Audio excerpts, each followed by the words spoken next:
Aber die Dinge ist schon ganz schön. Allah, Allah, Allah. Ja, schon. Die ist so viel. Also sehr berühmt. Mal so hier. Ja. Die waren nicht so eingesperrt.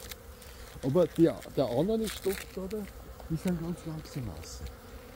Ja, da war es vielleicht noch. Yan yung bago namin. Pinalabas muna silang lahat. Palalabasin muna sila kasi ita-transfer sila dito sa bago. At ayan. Bei mir. Palalabasin muna ng isang oras. Und dann habe ich einen Volksstamm praktisch zusammengestellt. Und eine Königin, ist jeweils eine Backgastkönigin. Ayan. Ita-transfer yan guys dito sa bago nilang lagyanan. Damit praktisch warm aufbauen, damit. Palalabasin mo na lahat. Warum sie die jetzt so miteinander da, oder? Wenn wir jetzt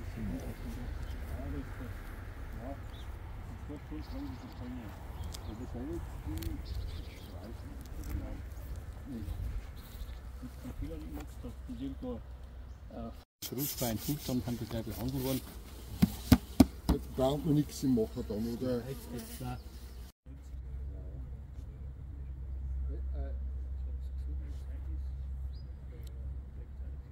So ayan guys, 2 days pa pala bago i-transfer yan dito oh. Kaya pinapapalipad daw pala muna para alam nila kung saan sila ang bago nilang bahay. Futter habt ihr praktisch noch, ne? Ja. Mhm. Also so, ich schätze so 18 Liter oder was haben wir? Ja, schauen wir mal. Ja,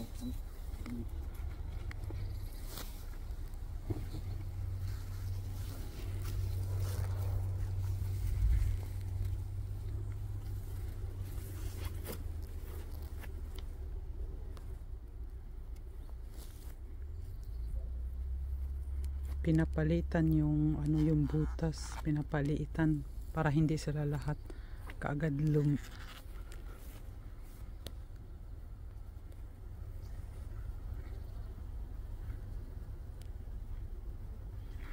habe ich am Anfang auch nicht verstanden, aber das geht nicht schief.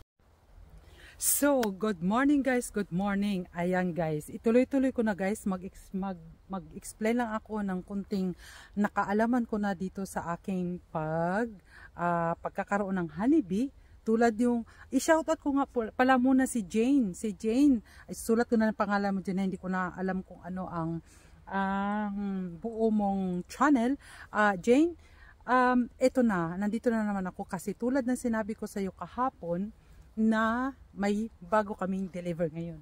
Yung dalawa na yan, yan dalawa na yan, yan yung mababa. Yung una ko ay yung mataas ay 1 month na yan dito sa amin. Magto 2 months na pala.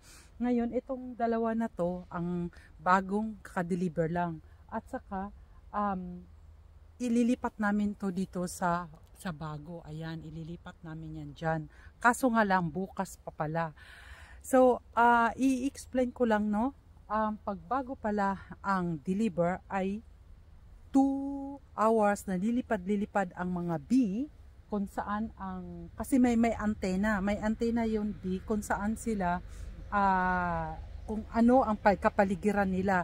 Kakailanganin, kakikalahay. They must to know the around. Pa yung tawag nito, kung ano ang kapaligiran. Ayan, kailangan, pasensya na, mahirap ako mag-explain, kailangan malaman nila ang surroundings, yon ang pag-iikutan nila. So aabot na ng 2 hours ay malalaman na nila kung saan talaga sila nakalagay, ganon. So ini-explain ko lang dahil ako din hindi ko nga rin alam, nilagay ko na kaagad dito yung dalawa kong kahon, akala ko ay ikaka-transfer na guys kaagad, hindi pala, aabot pa yan ng 2 hours para malaman nila kung saan sila, kung anong klaseng bahay, kung saang bahay ang bagong bahay nila, ganon, maninibago yan sila. So bukas ililipat na namin dito sa bago. Akala ko kasi nilagay ko kaagad dito sa labas na ilalagay kaagad, hindi. Kailangan daw malalaman muna ng bee kung ano ang surroundings niya, kung saan sa iikot. At ang bee guys ay 3 kilometers yan, lilipad sila hanggang 5 daw, pero hanggang 3 kilometers lang guys ang dito kasi marami naman silang makukuha ang mga nectar. At yun na nga guys, ang inaano ko lang, hindi lang maakala natin madali lang, yun pala marami pa palang proseso ang pagbibigay sa kanila ng pagkain at yung pag-aalaga sa kanila ng yung may medicine din yan sila na ilalagay para hindi maanuhan na epektuhan ng ibang insekto, para hindi sila masira. Yun lang guys ang inaano ko. Kanina marami sa ulo ko, marami akong dapat i-explain kasi nakakalimutan ko na dahil ang tagal umalis yung nag-deliver dito. Kaya yung ang i-explain ko lang ngayon, magstay muna siya ng 2 hours. Iikot-ikot yan silang lahat at malalaman na nila kung saan talaga sila. Then after, in the next day, ililipat na namin sa bago nilang kahon para alam na nila na bago na nilang bahay yon. Yun lang guys ang inaano ko. At yung dalawa kong bago ay bagpas yan, at saka yung unang-una ko, yung mataas na yon ay kanika. At i-ano ko na lang, i-update ko na lang kayo guys kung ano pa ang basang nalaman ko lang ngayon. 2 hours na mag-ikot-ikot mo na sila, at for the next day itatransfer namin sila sa bago nilang bahay. Yun nan guys, kasi nangingilala pa muna guys, kasi ganun talaga, tulad natin kung saan tayo pupunta ay kikalanan muna natin ang ating surroundings. Yun lang guys, bye-bye na muna ha. Pag marunong na talaga ako mag-explain kung paano talaga ang bees, ay saka ko na ang ayusin. So, pasensya na talaga kayo guys ha.